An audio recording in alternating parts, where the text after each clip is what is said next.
So I'm at school today and I wanted to talk to you a little bit about one of the plays that I've been reading.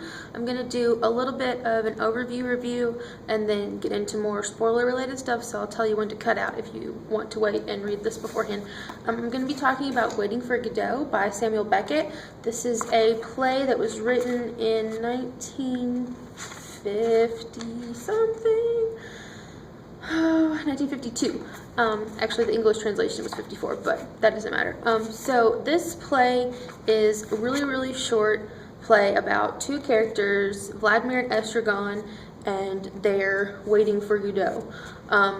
It's one of those plays that is very untraditional in the sense that it only has 2 acts, and there's not a really clear like rising action and falling action. It's just kind of bizarre is probably one of the best words to use, but it's a very popular play, and we're reading it for my modern British literature class, and I absolutely love this play. It's so confusing, but there's so much in it that you can make your own. Like, I really like stories and books where there's room for interpretation, and this play is probably one of the best for what do you think it's about, what do you think is getting at. There's a whole lot of Christianity references in it, but there's also there's some things that you could say are like nihilism and existentialism, and so it's one of those plays that is really quick and easy, but you really don't know what's happening, and so I would suggest reading it more than once.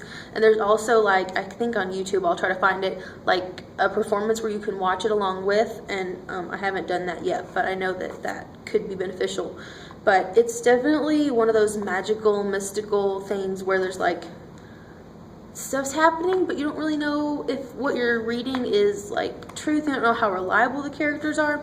So it's definitely something that I really enjoyed, and that is about the best overview I can give without going into it too much. So if you want to read it before I give everything away, then stop right here. So there's a couple of places in here that I really like that I kind of want to talk about, and one of them is the whole idea is these two people are waiting for Godot, and they wait what seems to be 2 days, but you don't get a sense of a reference of how long they've been waiting or how long they're going to wait. And there's a part in the second act where one of the characters, Vladimir, says, "What we are doing here, that is the question, and we are blessed in this that we happen to know the answer. Yes, in this immense confusion, one thing alone is clear. We are waiting for Godot to come." And so it's really almost ironically sad, because he sounds excited that they know, at least they know the answer, they're waiting for Godot, but it doesn't seem like they're getting anywhere. Throughout the play, they start out coming in and they're waiting for Godot, and at the end of the play, they're still waiting for Godot. A few things happen inside this time frame, but you still don't get the resolution of why they're waiting for him, or what he's supposed to do, or why they stay, why they don't do something else. And so this part right here is so frustrating, because it's like, you know, he's in this point where he's glad that he knows what he's doing, but he's still just waiting. And the play is very cyclical. Like, the very end of Act 1 is this point where they are, Estragon says, "Well, shall we go?" And Vladimir says, "Yes, let's go." But they don't move. That's the side note, like the play note action, is they don't leave. And at the very end, they're still in the same spot, and Vladimir this time says, "Well, shall we go?" And Estragon says, "Yes, let's go." But they don't move. And that's the end. And so it's very, like, read what you will into it, where these two men are waiting for someone who's supposed to be helping them, but they don't move. They keep saying, "Let's do something, let's go, why are we waiting?" But then they still wait. And so there's a lot that can be read into the emotion behind that and why they choose to do such a thing. And there's a spot at the very end that I think is like the big, like, important part of the play, although there's not really a climax. I think this part stands out the most.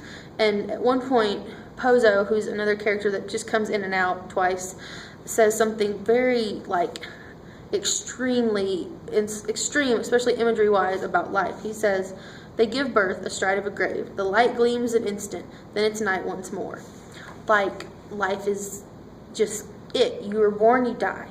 And I think that imagery of, like, giving birth over a grave is so distinct and, like, blunt, that it can really show the fragility of life. And on the next page, Vladimir kind of re-talks about that. He's talking about Estragon being asleep and how he doesn't know things. He's like, he's like, am I sleeping while the others are sleeping? Tomorrow when I wake up, what shall happen that day?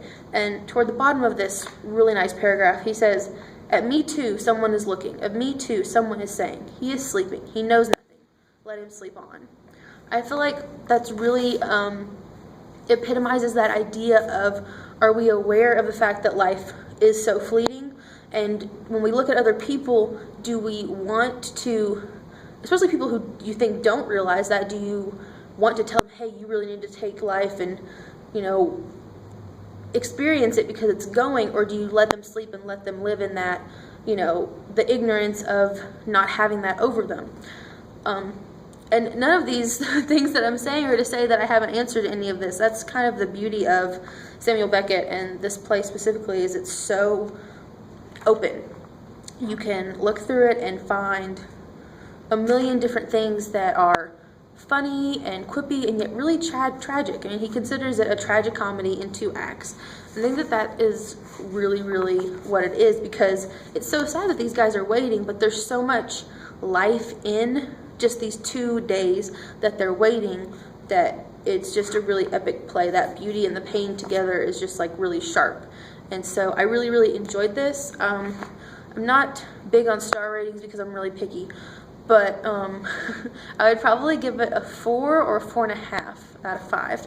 I think that it's one of my favorite plays. And so if you've read it, please let me know what you thought. If you haven't read it, check it out and let me know, and I will see y'all later. Thanks.